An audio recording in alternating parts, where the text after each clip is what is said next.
Hello everyone. आज हम बात करेंगे एक बेहतरीन किताब सोफी का संसार और जिसका 10वां अध्याय अभी चल रहा है और जिसका नाम है मेजर का कैबिन।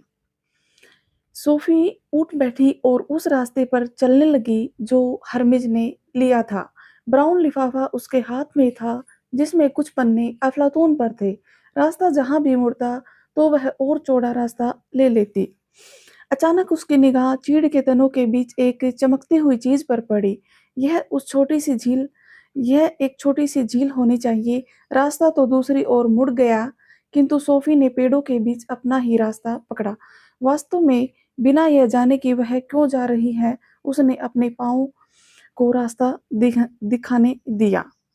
सोफी नीचे पानी के किनारे तक गई। यह कई स्थानों पर गदला था, किंतु तभी सोफी ने एक छोटी सी नाव देखी। वह आधी पानी से बाहर खींची हुई थी, जिसमें दो पतवार भी थे। सोफी ने इधर-उधर देखा। वह वह कुछ भी करे, परंतु उसने जूतों को पानी में भिगोए बिना वह झील से होती हुई लाल कैबिन तक नहीं पहुंच सकती थी। पक्का इरादा करके वह नाव तक गई और इसे पानी में धकेल दिया। फिर वह इसमें चढ़ गई और पतवारों को उनकी साकी में डाला और उन्हें चलाती हुई झील पार करने लगी। शीघ्र ही नाव दूसरे किनारों पर जा लगी। सोफी किनारों पर उतरी और नाव को अपने पीछे खींचने का प्रयास किया। पहले के मुकाबले यहाँ किनारा ज्यादा ऊंचा था। केबिन की ओर चलने से पहले उसने अपने पीछे की ओर सिर्फ एक बार नजर डाली। उसे अपने साहस को देखकर बड़ा आश्चर्य हुआ। वह यह करने की हिम्मत कैसे कर पाई? उसे कुछ पता नहीं था। ऐसा लगा मानो कुछ उसे आगे की ओर धकेल रहा है। सोफी दरवाजे तक पहुंची और उसने दस्तक दी। उसने कुछ देर प्रतीक्षा की, किंतु कोई जवाब नहीं आया। उसने सावधानी से दरवाजे का हैंडल घुमाया और दरवाजा खुल गया। हेलो, उसने पुकारा, घर में कोई है? वह अंदर गई और उसने स्वयं को एक लिविंग रूम में पाया। वह पीछे वाले दरवाजे को बंद करने की हिम्मत नहीं जुटा सकी। साफ था कि कोई यहाँ रह रहा था। पुराने स्टोव में लकड़ी के चटकने की आवाज सोफी को सुनाई दे रही थी। लगता था हाल ही में यहाँ कोई था। खाने की एक बड़ी मेज पर एक टाइपराइटर था। कुछ किताबें, दो चार पेंसिलें और कागजों का ढेर था। खिड़की के पास जहाँ से झील दिखलाई देती थी, दो कुर्सियां और एक छोटी मेज लगी थी। इन चीजों को छोड़कर और फर्नीचर नहीं के बराबर था। हालांकि दीवार की पूरी लंबाई में किताबें रखने के लिए शेल्फ लगी थी, जिसमें कुछ किताबें रखी थी। ड्रॉवर्स की एक चेस्ट के ऊपर एक बड़ा गोल शीशा था। एक दीवार पर दो चित्र टंगे थे और उसमें से एक सफेद मकान का तैल चित्र था। उस पेंटिंग के बराबर में एक पुराना पोर्ट्रेट टंगा था, जिसमें एक व्यक्ति खिड़की के पास एक कुर्सी पर बैठा था।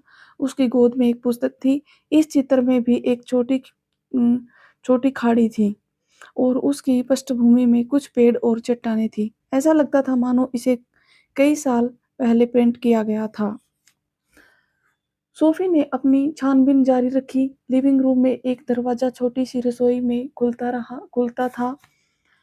किसी ने थोड़ी देर पहले ही प्लेट साफ की थी। प्लेट और गिलास चाय के तौलिए पर एक के ऊपर एक रखे हुए थे। इसमें से कुछ पर साबुनी पानी की बूंदों की चमक अभी भी थी। फर्श पर एक टिन बाउल था, उसमें खाने के कुछ बचे हुए टुकड़े अभी भी थे। सोफी वापस लिविंग रूम में लौट आई। दूसरा दरवाजा एक बहुत छोटे बेडरूम की ओर खुलता था। बिस्तर के बराबर में फर्श पर दो तीन कंबल, एक भारी पोटली थी। सोफी ने कंबलों पर कुछ सुनहरे बाल भी ढूंढ लिए। लिविंग रूम में वापस आकर सोफी दर्पण के सामने खड़ी हो गई। इसका शीशा धुंधला था और उसमें खरोंचें लगी थी। सोफी को इसमें अपनी प्रतिछाया धूमिल और अस्पष्ट दिखाई दी। घर में बाथरूम में जैसे बच्चा शीशे में मुंह देखता है, सोफी भी अपना मुंह बनाने लगी। उसकी प्रति उसकी परछाई भी बिल्कुल वैसा ही करती थी। इससे केवल यह आशा ही की जा सकती थी, किंतु अचानक एक बेहद डरावनी घटना घटी। केवल एक बार, एक क्षण में ही, कम समय में सोफी ने बिल्कुल साफ देखा कि दर्पण वाली लड़की ने दोनों आंखों की पलकें झपकाकर झपका दी। सोफी सहम कर पीछे हट गई। यदि समय समय उसने आंख झपकाई है और वह दूसरी लड़की को आंख झपकाते देख सकती थी। और केवल इतना ही नहीं, ऐसा लगता था मानो दूसरी लड़की ने सोफी की तरफ शायद यह कहने के लिए आंख झपकाई है, सोफी मैं तुम्हें देख सकती हूँ, मैं यहाँ अंदर हूँ तुम्हारी तरफ। सोफी ने अपने दिल को धड़कते महसूस किया और उसी समय उसने दूर एक कुत्ते के भौंकने की आवाज सुनी। हरमिज, उसे तुरंत यहाँ से बाहर निकल जाना है। तभी उसने शीशे के नीचे ड्रॉरों की मेज पर एक हरा बटुआ देखा। उसमें 100 क्राउन का नोट, 50 का नोट और एक स्कूल का पहचान पत्र था। इसमें गोरे बालों वाली लड़की का चित्र था। चित्र के नीचे लड़की का नाम लिखा था, हिडले मोलर ने। इसके पहले कि वह समझ पाई कि वह क्या कर रही है, सोफी ने झटक कर लिफाफा उठा लिया और इसे अफलातून के पन्नों वाले ब्राउन लिफाफे में ठूस दिया। फिर वह तेजी से दरवाजे से बाहर निकली और जोर से इसे बंद कर दिया। भोगना नजदीक आता जा रहा था, किंतु सबसे खराब बात यह थी कि नाव वहां से नदारद थी। 1 या 2 सेकंड बाद उसने देखा कि यह झील में आधी दूरी पर अपने आप बही जा रही थी। एक पतवार उसके बराबर में पानी में तैर रही थी। सोफी अब बिल्कुल नहीं हिचकिचाई। बड़ा लिफाफा उसके हाथ में लिए वह केबिन के पीछे झाड़ियों में घुस गई। शीघ्र ही वह दलदली जगह पर चल रही थी। कई बार तो उसके पांव टखने के ऊपर तक दलदल में फंस जाते थे, किंतु उसे चलते जाना था, उसे घर पहुंचना था। वह इतनी मूर्ख कैसे हो गई? और फिर वह रोना शुरू कर देती है और वो पूछती है कि वह इतनी मूर्ख कैसे हो गई। सबसे खराब बात तो नाव की थी। वह उस दृश्य को नहीं भूल पाई जब उसने छोटी नाव और एक पतवार को पानी में तैरते हुए झील में आप असहाय बहते हुए देखा था। जैसी कैसी असमंजस की कितनी अजीब बात थी। दार्शनिक अध्यापक शायद अब तक झील के पास पहुंच चुका होगा। घर पहुंचने के लिए उसे नाव की जरूरत पड़ेगी। सोफी ने समय को बिल्कुल अपराधी जैसा महसूस किया, किंतु उसने यह सब जानबूझकर नहीं किया था। लिफाफा, यह शायद उसने इससे भी खराब बात थी कि उसने यह क्यों ले लिया था, क्योंकि उस पर उसका नाम था। निश्चय ही एक अर्थ में यह उसका था, किंतु फिर भी उसे लगा कि वह चोर है। इससे भी ज्यादा यह था कि उसने सबूत छोड़ दिया कि वह वहां आई थी। सोफी ने लिफाफे से नोट निकाला और वह यह कहता था, पहले कौन आया, मुर्गी या मुर्गी का विचार? क्या हम जन्मजात विचार लिए पैदा होते हैं? एक पौधे, एक जानवर और एक मनुष्य में क्या अंतर है? वर्षा क्यों आती है? अच्छा जीवन जीने के लिए किस चीज की जरूरत है? सोफी अभी इस समय इन प्रश्नों का पर विचार नहीं कर सकी, क्योंकि उसने सोचा कि इनका ताल्लुक पहले दार्शनिक से हो सकता है। क्या उसको अरस्तू के नाम से नहीं पुकारा जा सकता? काफी देर जंगल में दौड़ते रहने के बाद अंत में सोफी अपने घर की बाड़ दिखी तो उसे लगा मानो जहाज के टूट जाने के बाद वह तैर कर किनारे पर आ लगी। दूसरी तरफ से देखने पर बाड़ विचित्र लग रही थी। जब जब तक वह रेंगकर अपने गुप्त माद में नहीं पहुंच गई, सोफी ने अपनी घड़ी की ओर नहीं देखा। 10:30 बज गए थे। उसने बड़ा लिफाफा तो बिस्किटों के टिन में रख दिया, जहां दूसरे और कागज भी थे, और नए प्रश्नों वाला नोट उसने अपनी टाइट्स में ठूस लिया। जब वह घर में अंदर आई तो उसकी माँ फोन पर किसी से बात कर रही थी। जब उसने सोफी को देखा तो जल्दी से फोन को रख दिया और तुम कहाँ गई थी उससे पूछा। "अम," सोफी ने कहा, मैं जंगल में टहलने गई थी। अच्छा तो यह बात है। सोफी चुपचाप खड़ी रही और अपने ड्रेस के पानी टपकते देखती रही। मैंने जोआना को फोन किया था। उसकी माँ ने उसे कुछ सूखे कपड़े लाकर दिए। सोफी किसी न किसी तरह दार्शनिक के नोट को छुपाने में सफल हो गई। फिर वे दोनों रसोई में बैठ गई। उसकी माँ ने उसके लिए गर्म चॉकलेट तैयार की। क्या तुम उसके साथ थी? कुछ समय बाद उसने पूछा। उसके? सोफी केवल अपने दार्शनिक अध्यापक का ही सोच पाई। उसके साथ, हाँ, तुम्हारा खरगोश। सोफी ने सिर हिलाकर असहमति जता दी। जब तुम एक दूसरे के साथ होते हो तो तुम क्या करती हो सोफी? तुम इतनी भीगी हुई क्यों हो? सोफी मेज पर टकटकी लगाए बैठी रही, किंतु अंदर कहीं गहरे वह हंस रही थी। बेचारी माँ, अब उसे चिंता करने के लिए वह मिल गया है। उसने अपना सिर एक बार फिर हिलाया। वह उस पर सवालों की बारिश हो रही थी। अब तुम्हें मुझे सच-सच बताना पड़ेगा सोफी। क्या तुम सारी रात बाहर थी? तुम अपनी ड्रेस पहने क्यों सोई थी?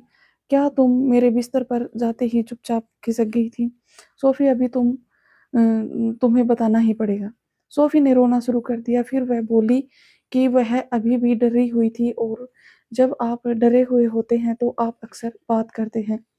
उसने समझाया कि वह सवेरे बहुत जल्दी उठ गई थी और जंगल में टहलने के लिए चली गई थी। उसने अपनी माँ को केबिन केबिन नाव और रहस्यपूर्ण दर्पण के बारे में बताया, किंतु उसने गोपनीय पत्राचार कोर्स का कोई जिक्र नहीं किया और न ही उसने हरे बटुए की कोई बात की। उसकी माँ ने सोफी को अपनी बाहों में भर लिया और सोफी आसक्त हो गई और अब उसकी माँ ने उस पर भरोसा कर लिया। मेरा कोई लड़का मित्र नहीं है, सोफी ने जैसे स्थिति को सूंघते हुए कहा, और मैंने यह सब कुछ तुमसे इसलिए कहा था कि तुम सफेद खरगोश से परेशान थी। तुम वाकई सारे रास्ते चलते हुए मेजर के केबिन तक पहुंची? और उसकी माँ ने गंभीरतापूर्वक कहा। मेजर का केबिन? सोफी ने अपनी माँ को घूरा। जंगल का वह छोटा सा केबिन मेजर का केबिन इसलिए कहा जाता है क्योंकि कुछ वर्ष पहले फौज का एक मेजर वहां कुछ समय रहा था। वह कुछ सनकी था, थोड़ा सा पागल मेरे विचार में, पर छोड़ो इसे। तब से लेकर अब तक केबिन खाली पड़ा है। नहीं, यह खाली नहीं है। एक दार्शनिक है जो आजकल वहाँ रहता है। बस करो, फिर से अनोखी कल्पनाएँ बंद करो। सोफ़ी अपने कमरे में टिकी रही। जो कुछ हुआ था, वह उस पर विचार कर रही थी।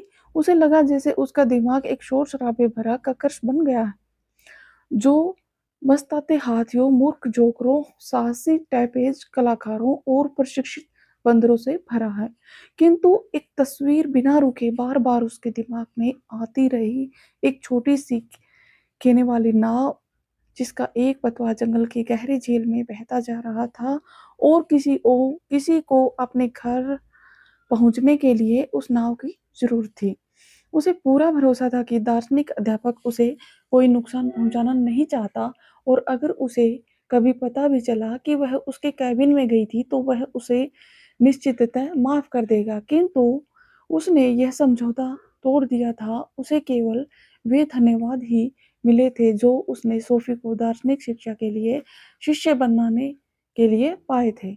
वह अब यह श्रुतिपूर्ति कैसे कर सकती थी? सोफ़ी ने अपना गुलाबी नोट पेपर निकाला और लिखने लगी। प्रिय दार्शनिक, मैं ही थी जो रविवार को बहुत सवेरे आपके केबिन में आई थी, आपसे मिलने और कुछ दार्शनिक समस्याओं पर चर्चा करने को बड़ा मन हो रहा था। इस वक़्त तो मैं अफ़लातून की भक्त हूँ, किंतु मैं ठीक से नहीं कह सकती कि वह दूसरी वास्तविकता में विद्यमान विचारों या रूप आकारों के बारे में सही था। इसमें संदेह नहीं कि वे हमारी आत्मा में विद्यमान है, किंतु मेरा विचार है कि कम से कम इस समय की एक एक अलग एक अलग बात है। मुझे यह स्वीकार करना पड़ेगा कि मैं आत्मा की अमरता के बारे में पूरी तरह आसक्त नहीं हूँ। निजी तौर पर मुझे अपने पहले जीवनों की कोई भी याद नहीं है। यदि आप मुझे विश्वास दिला सकें कि मेरी मृत दादी माँ की आत्मा विचार जगत में सुखी है, तो मैं आपकी अत्यंत आभारी होंगी। दरअसल मैंने इस पत्र का लिखना दार्शनिक कारणों से शुरू नहीं किया। मैं सिर्फ यह कहना चाहती हूँ कि मुझे अवज्ञाकारी होने का अफ़सोस है। मैंने नाव को पूरी तरह किनारे पर खींचने की कोशिश की, किंतु ज़ाहिर है कि मुझ में पर्याप्त ताकत नहीं थी। हो सकता है कि कोई बड़ी लहर नाव को फिर से खींच ले आए। आशा करती हूँ कि आप अपने पाँव बिना भिगोए घर में पहुँच गए होंगे, और यदि नहीं तो शायद आपको यह जानकर सांत्वना मिले कि मैं तो पूरी तरह भीग गई थी और शायद मुझे ज़ोर का जुकाम हो जाए। किंतु यह सब मेरी गलती से हुआ है। मैंने केबिन में किसी भी चीज़ को नहीं छुआ, किंतु मुझे यह बतलाते हुए अफ़सोस हो रहा है कि मेज़ पर पड़े एक लिफ़ाफ़े को उठा लेने का लोभ सवरण मैं नहीं कर सकती। जैसे कि ऐसा इसलिए हुआ कि मैं कोई चीज़ चुराना चाहती थी अपितु इसलिए कि इस पर मेरा नाम लिखा था और मति भ्रम में मैंने ये सोच लिया कि यह मेरा है। मुझे वास्तव में सचमुच अफ़सोस है, मैं वादा करती हूँ कि आपको फिर कभी निराश नहीं करूँगी। पुनर्शव मैं नए सवालों पर बहुत ध्यान से विचार करूँगी और अभी शुरू कर रही हूँ। पुनर्शव ड्रावर्स ड्रावर्स के चेस्ट के ऊपर पीतल के फ्रेम में लगा दर्पण साधारण दर्पण है या जादुई दर्पण? मैं यह सिर्फ इसलिए पूछ रही हूँ क्योंकि मुझे अपनी प्रतिछाया को दोनों आँख झपकाते देखने की आदत नहीं है। सम्मान सहित निष्ठापूर्वक रुचि रखने वाली आपकी शिष्या सोफी। लिफाफे में रखने से पहले सोफी ने पूरा पत्र 2 बार पढ़ा। उसे लगा कि पहले जो पत्र उसने लिखा था, उसकी तुलना में यह कम औपचारिक है। मिस्री की डली लेने के लिए नीचे रसोई में जाने से पहले उसने नोट पर एक निगाह डाली और आज के प्रश्नों पर भी। पहले कौन आया, मुर्गी या मुर्गी का विचार? यह सवाल उतना ही पेचीदा था जितना कि पुरानी पहेली। पहले मुर्गी आई या अंडा? बिना अंडे के तो कोई मुर्गी हो पैदा नहीं हो सकती और बिना मुर्गी के कोई अंडा नहीं हो सकता। क्या यह पता लगाना वाक़ई इतना कठिन है कि मुर्गी पहले आई या मुर्गी का विचार? सोफ़ी समझ गई कि अफ़लातून का मतलब क्या है। उसका मतलब था कि मुर्गी का विचार जगत में बहुत पहले से विद्यमान था और इसके बहुत बाद ही इंद्रिय जगत में मुर्गी अस्तित्ववान हुई। अफ़लातून के अनुसार मुर्गी के विचार के शरीर में निवास बनाने से पहले ही आत्मा ने मुर्गी के विचार को देख लिया था, किंतु क्या यही वह अवस्था नहीं थी? सोफी ने सोचा, जहाँ अफ़लातून गलती कर रहा था। एक आदमी जिसने जिंदा मुर्गी या मुर्गी की तस्वीर कभी नहीं देखी, वह मुर्गी के विचार की रचना कैसे कर सकता है? यह उसे दूसरे सवाल पर ले गया। क्या हम जन्मजात विचारों को लेकर पैदा होते हैं? ऐसा नहीं हो सकता, सोफी ने सोचा। वह यह कल्पना नहीं कर सकती कि एक नवजात शिशु खास तौर से विचार संपन्न होगा। जाहिर था इस विषय में निश्चिततः कुछ नहीं कहा जा सकता, कारण बच्चे के पास कोई भाषा तो होती नहीं, किंतु इस बात का आवश्यक रूप से यह निष्कर्ष भी नहीं हो सकता कि उसके मस्तिष्क में कोई विचार नहीं है।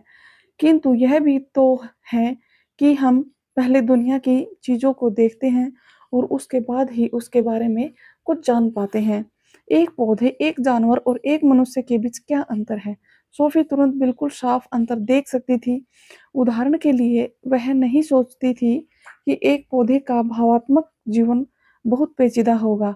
क्या किसी ने टूटे हृदय वाले ब्लूबेल एक पुष्प की बात सुनी है?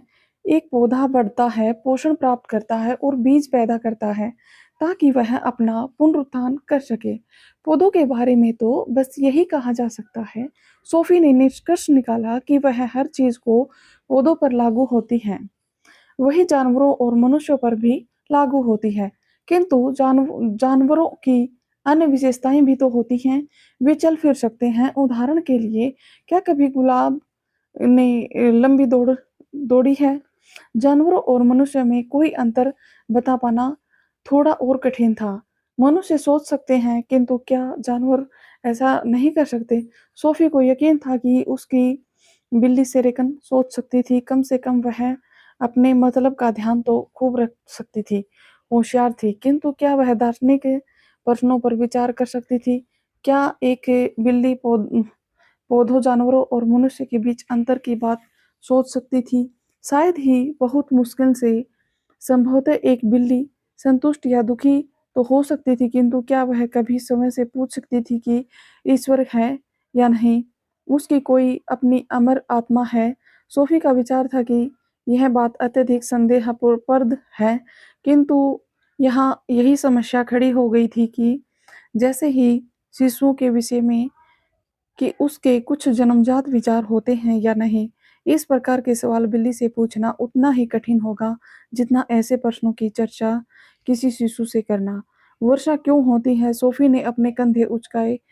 वर्षा शायद इसलिए होती है कि समुद्र का पानी भाप बन जाता है और बादल गाढ़े होकर वर्षा की बूंदों में बदल जाते हैं। क्या उसने यह बात तीसरी कक्षा में नहीं सीखी थी?